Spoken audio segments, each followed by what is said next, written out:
Gracias por continuar con nosotros en Buenos Días RD y como decíamos al inicio del programa, en escena don Magín Díaz. Buen día, don Magín, bienvenido a este espacio, qué gusto tenerle en esta escena. Como no, gracias por la invitación y aquí estamos. Don Magín, nosotros tenemos una discusión entre nosotros aquí desde hace varios meses. Y conocí el término de boca suya por primera vez y luego vi que el maestro de la ilusión se llama Donald Trump. Usted puso de moda en el país el concepto de la elusión fiscal. ¿Es la elusión fiscal penada como la evasión? No.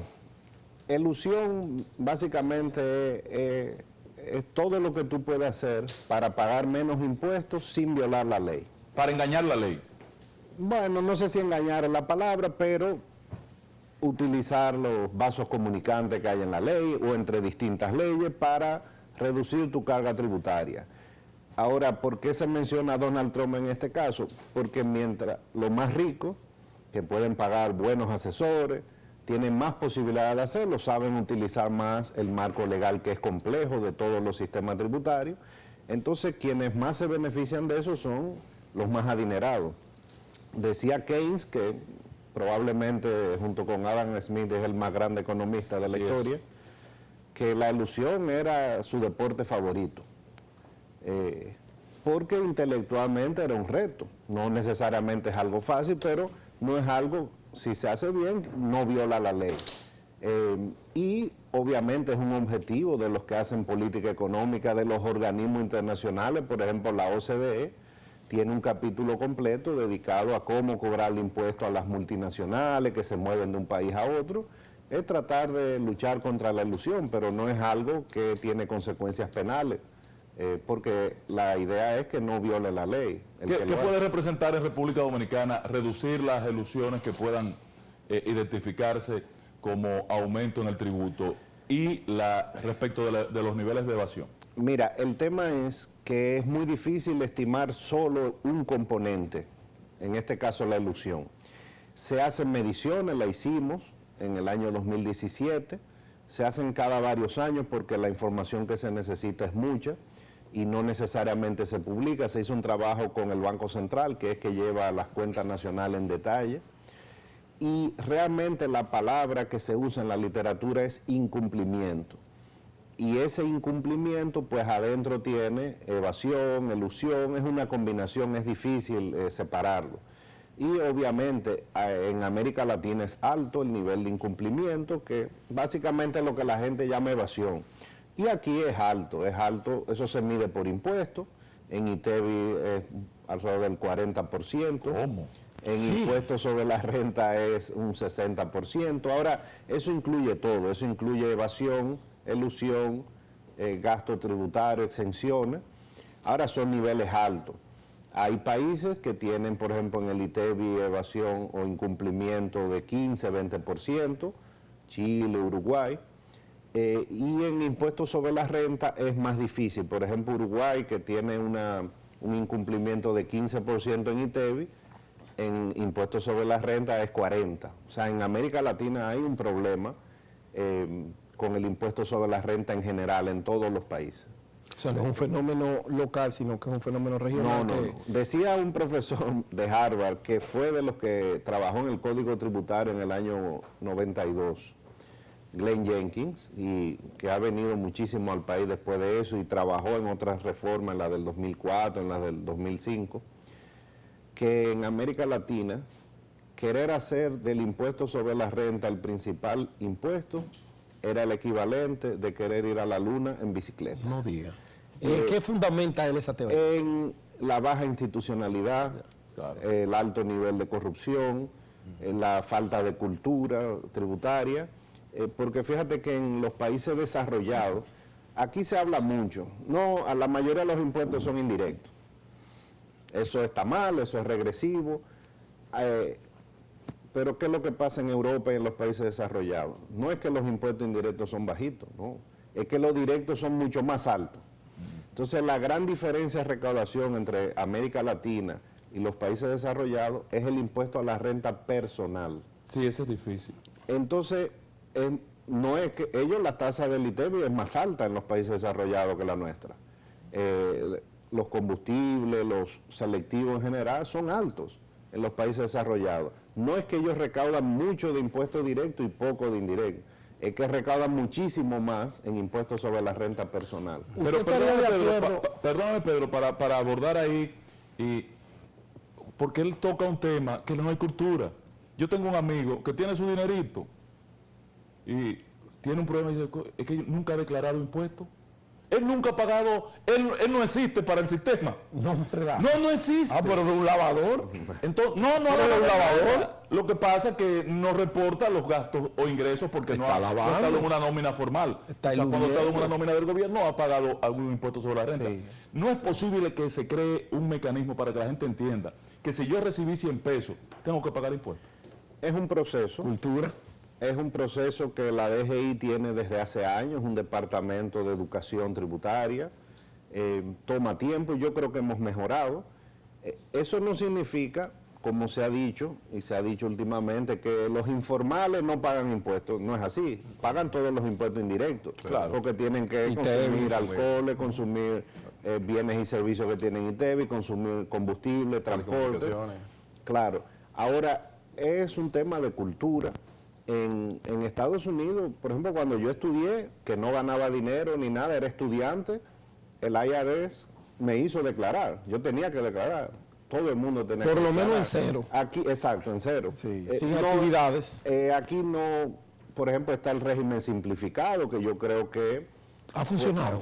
Sí, sí. Ha Yo estoy funcionado. acogido a él y me funciona bien. Tímidamente. tímidamente se creó en el 2007, lo relanzamos, no fue que lo cambiamos mucho, pero algunas cosas, pero es un proceso, mucha gente simplemente no quiere, trabajamos con las asociaciones y bueno, la DGI tiene que seguir, es un trabajo a largo plazo y tal vez algunos cambios en el Código Tributario. Señor Magín, antes de que Luna, que es el especialista en economía de este programa, estamos hablando de impuestos, estamos hablando de ITEVIS, hay una situación ahora mismo delicada para las micro, pequeñas y medianas empresas con dos tributaciones. Una es precisamente el ITEVIS, la otra es el anticipo y el impuesto sobre la renta, que obligó a muchas micro, medianas y pequeñas empresas a tomar prestado para poder honrar el compromiso que se tenía con el gobierno, sobre todo la parte esa del anticipo que te proyecta lo que tú te vas a ganar, y hay gente que ganó 2 pesos el año pasado, pero no necesariamente en medio de una crisis que cada día se ahonda más, vaya a ganar lo mismo. Usted fue director de impuestos internos, es una situación difícil. ¿Qué podemos hacer con esto? Que se beneficie el gobierno, pero que también se beneficie en lo que producen los empleos.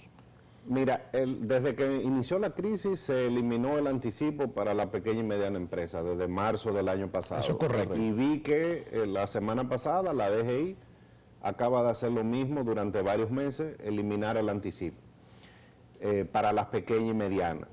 ¿Qué dice el Código Tributario? Que mucha gente... ¿Se oficializó eso?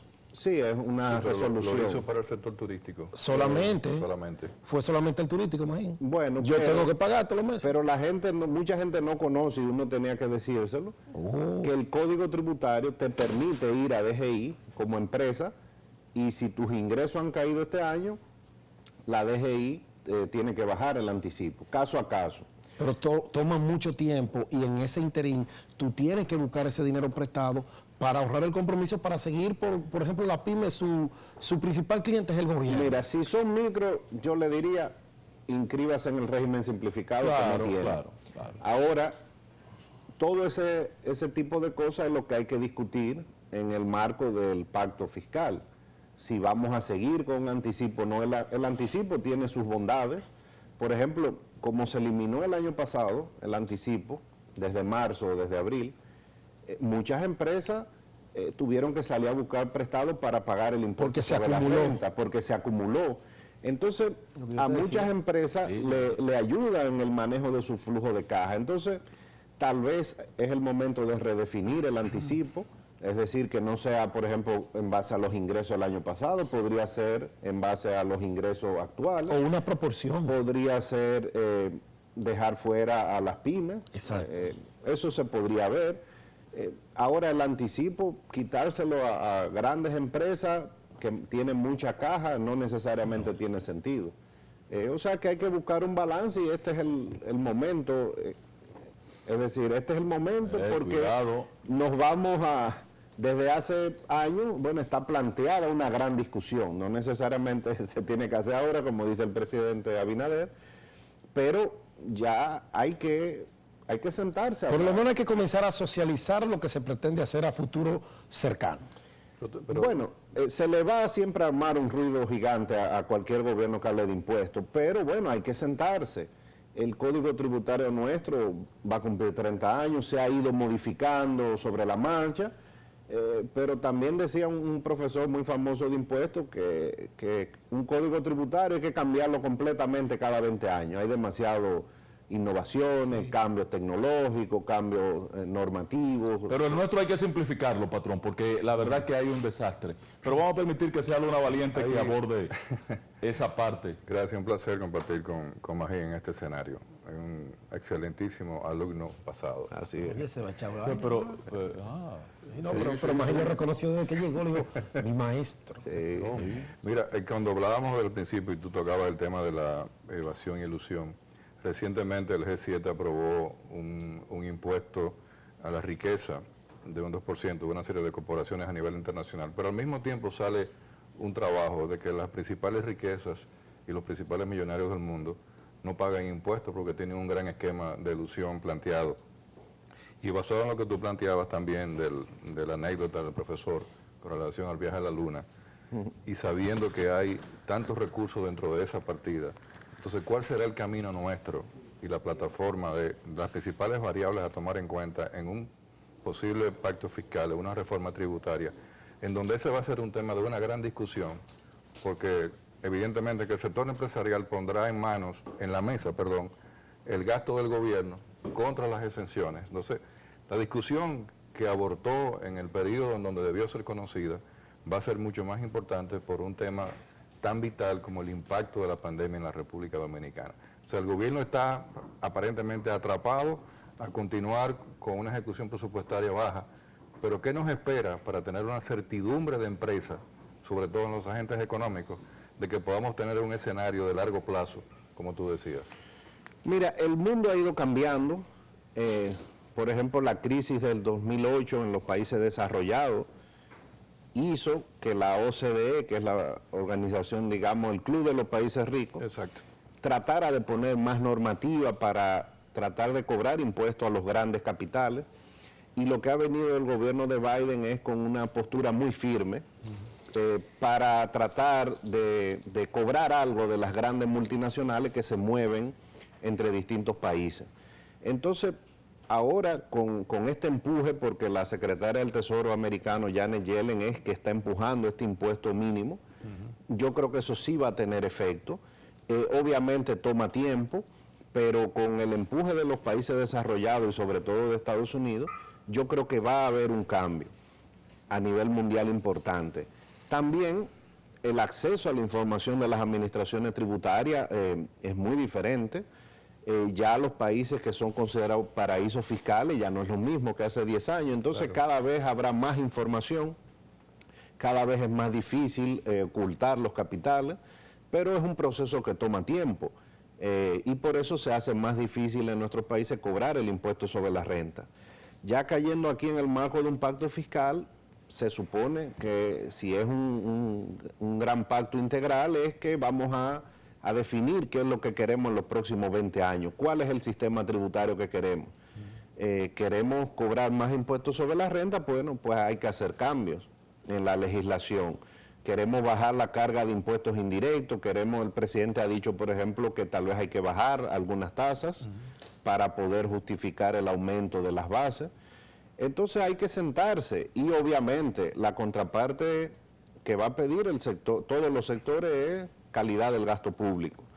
Mucha gente tiene esperanza con la cantidad del gasto y la realidad es que aunque no nos guste decirlo y eso me hace impopular, el gasto público aquí no es alto. Esa es la realidad, es de lo más bajo que hay de América Latina. ¿Cuánto ganan los médicos? En el mundo yo creo que se va a redefinir luego de esta pandemia, bueno, cuál es el salario de los médicos, cuánto gasta un gobierno en salud. los maestros. Nosotros gastamos 1.5. Los maestros se le ha aumentado mucho con el 4% a la educación, pero ¿cuánto gastamos en salud? ¿Cuánto gastamos en infraestructura? Somos de los países que menos invierte. Y las alianzas público-privadas van a ayudar, pero eso es un complemento de la inversión pública. O sea, tenemos 20 años invirtiendo 3% del PIB. Y para que el país progrese, probablemente la inversión en infraestructura debe ser 5% del PIB durante 30 años. Ininterrumpidamente. Ininterrumpidamente. Entonces, podemos criticar la calidad, que siempre va a ser subjetivo. Claro. Pero bueno, hay que quitar el gasto superfluo, hay que evitar el derroche, pero esa es la discusión de un pacto. Entonces, la realidad es que los ingresos son más bajos que los gastos. Y los gastos no es sostenible bajarlo mucho durante varios años. Este año está bajando y eso puede ser un año durante una crisis para que la deuda no aumente tanto, pero este nivel, por ejemplo, de gasto en infraestructura no es sostenible. Ahora, Magín, usted habla de gasto. Precisamente hoy leo en la prensa las declaraciones de Rijo Presbó, que es el director general de presupuesto, que habla de una reducción en gastos en elementos básicos como viaje, dieta y todas estas cosas de un 68%. Bueno, poco ha bajado porque no es una comparación buena, porque a quién se le ocurre viajar. Claro. O sea, tiene que bajar nada más. Todo es virtual. Todo es virtual. No hay conferencias de congreso. Porque claro, cuando uno lee esa información, uno infiere, wow, si bajaron un 68 es porque los que se fueron dejaron un desastre. Es lo que la opinión pública y el país pueden entender. Tiene que bajar por definición el gasto en viaje, el gasto en fiesta. Exacto. Porque ¿quién se le ocurre hacer una O fiesta? sea, no es un milagro, es la misma Claro, situación. es la misma situación. Ahora, aún si bajara de forma permanente, esas no son partidas que te mueven el tema. Que impactan. No, el tema macroeconómico. Son mínimas, son mínimas. Ahora hay que siempre luchar para que no haya gasto superfluo. Exacto. O sea, si usted es un funcionario y puede comer un sándwich, no vaya a un restaurante de lujo con el dinero de los impuestos. Eso está claro, pero esas son señales. Pero decir que bajó el gasto en viajes este año, pues no tiene sentido. Es insignificante. Es insignificante, además tiene que bajar porque los viajes son los esenciales que me imagino que se están haciendo. Más en la inflación. Nosotros estamos, y lo han señalado organismos internacionales cuando presentaban este cuadro, uno de los países donde más se ha producido en América Latina el tema inflacionario, excluyendo Argentina, Brasil y esas economías latinoamericanas que son, no hay manera de compararnos con nosotros.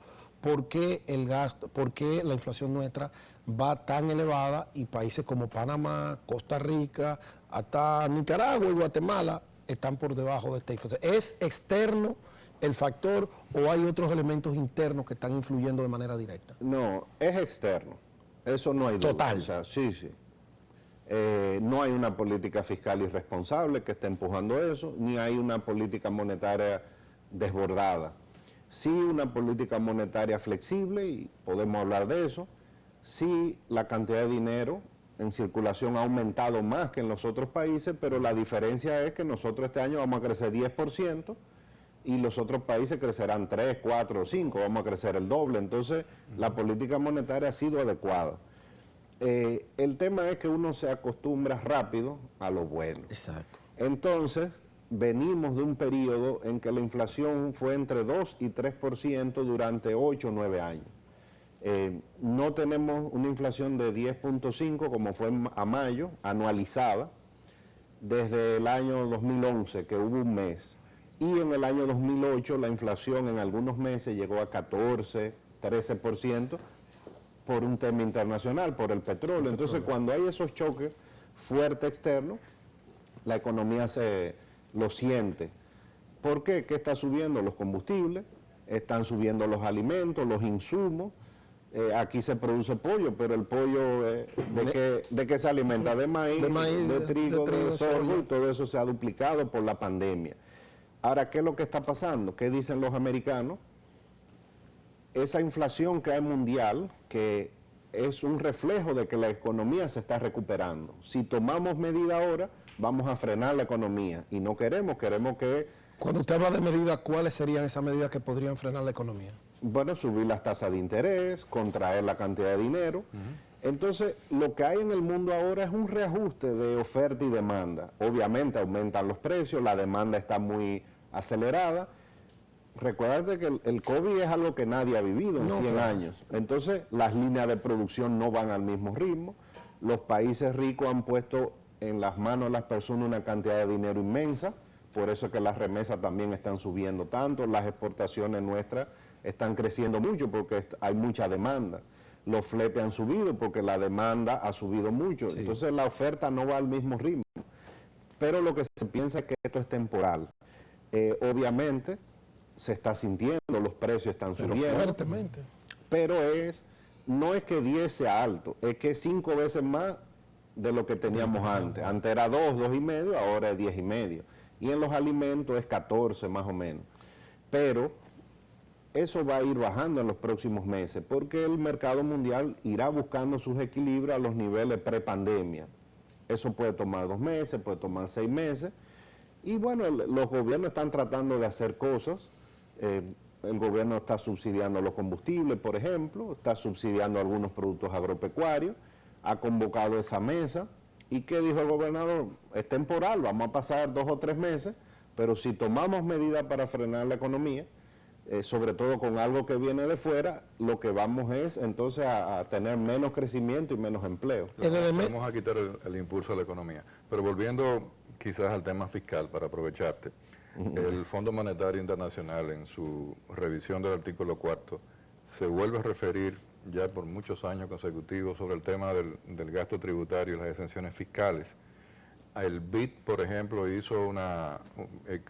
planteó una posición inclusive de reducir los incentivos al sector turístico y al sector zona franca. ¿Cuál es tu posición?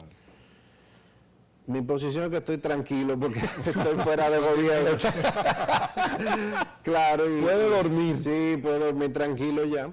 Sí, pero es importante, perdón, porque en un momento donde no teníamos pandemia se podía hablar de eso. Ahora, tú vas a castigar cuando tú puedes ser más eficiente fiscalmente a sectores que tienen que recuperarse con esos mismos incentivos. Mira, se supone que si es un pacto tenemos que ver el largo plazo. Claro.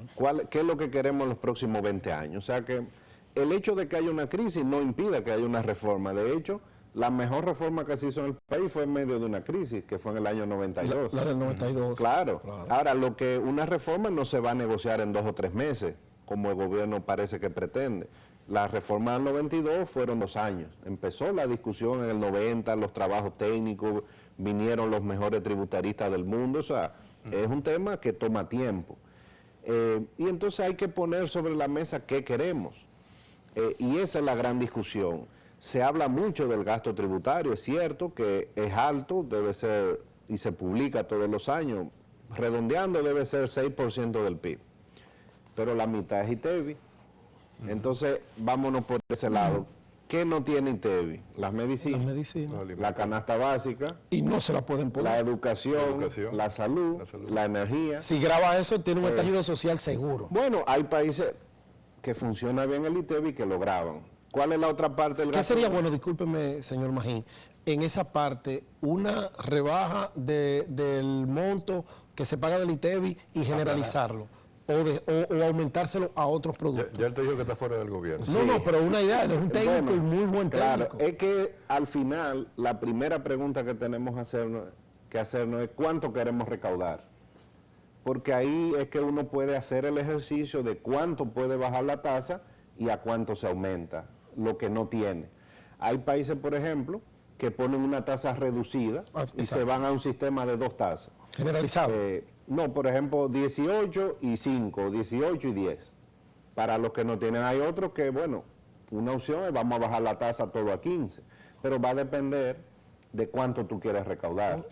Hay un ejercicio ahora, automático. ¿Cuál es la otra parte, volviendo al tema del gasto tributario? Bueno, son los incentivos ya sectoriales.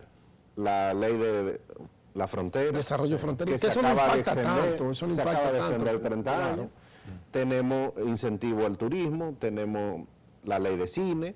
Entonces va a haber que sentarse, porque tampoco se pueden quitar de un día para otro. Algunas empresas que todavía derechos reciben adquiridos. algunos incentivos. Ahora, pero ustedes hicieron un trabajo importantísimo en Hacienda sobre el tema del costo-beneficio de cada una de las leyes, cuando una ley de incentivo permite que tú recuperas más dinero de lo que sacrificas a nivel fiscal, es positiva. Lo que hay que identificar cuáles son las que no retornan más dinero y son una carga para el Estado. Sí, es que es un tema muy complejo porque hay proyectos que tienen una rentabilidad, digamos, 30%, que es una excelente rentabilidad. Muy bueno, claro. Y si tú le das incentivo, tiene una rentabilidad de 100%. Entonces, tal vez no necesitan incentivo. Los organismos internacionales en general están totalmente opuestos a los incentivos, por definición, porque hay otros mecanismos que ellos consideran mejores para incentivar. Por ejemplo, el gasto público. Tú quieres ayudar a la frontera, es mejor invertir en la frontera, dar subsidios. Hay un desarrollo. Exactamente. No, que cueste menos la energía, Entonces, que cueste menos los servicios y que el Estado... Y genera empleo, evita el desplazamiento Entonces, humano. lo que tenemos es que ver qué sistema queremos, porque el tema es que aquí no hay duda de que la carga tributaria es 13, 14%. Es baja. Es baja. Ahora, ¿Cuánto debería ser? Proyección del técnico. Bueno, No, 17, 18. según la sí. Estrategia Nacional de Desarrollo... Pero acompañado de un aumento salarial. la estrategia fueron 21% Exacto, ahora. este año. Esa era la meta. En el Esa era la 2012, para el 2020, 20%, más o menos. Pero no hay duda de que es baja. El tema es que está muy mal repartida. Entonces, algunos sienten una presión de 30 Sí. y otros de 0. Exacto. Entonces, en promedio, la economía sí recauda poco, pero hay sectores consumidores o productivos que pagan una altísima carga y otros pagan 0 Sí. por ley. Entonces, ¿qué tú haces? No hay equilibrio, no hay justicia. O sea, yo tuve que crear, como en DGI, un área para tramitar exenciones. Porque todo el mundo busca. Para evaluar quién sí, quién no. Claro, entonces la DGI, yo le decía al presidente, bueno, somos casi unos tramitadores de exenciones. Y es más difícil administrar un sistema tributario de esa manera, porque hay empresas muy serias, etcétera, buscan la exención que le da la ley, Claro. pero hay muchos que entonces tratan de meterse. De meterse Entonces, la DGI es como un policía que anda atrás del que quiere abusar del sistema. Pero Entonces, ya no pasa, perdón, lo que pasaba anteriormente, y creo que eso es un gran logro, a través de ciertos niveles de leyes de exención, sobre todo en el sector turístico, y la primera ley, recuerda la 153, de que había gente de que supuestamente invertían en un proyecto, hacían un procedimiento administrativo, mandaban una copia de un cheque en donde habían invertido, y la DGI les reconocía a esas empresas una deducción de gasto por esa inversión que nunca existió. sí. No, ahora hay más controles.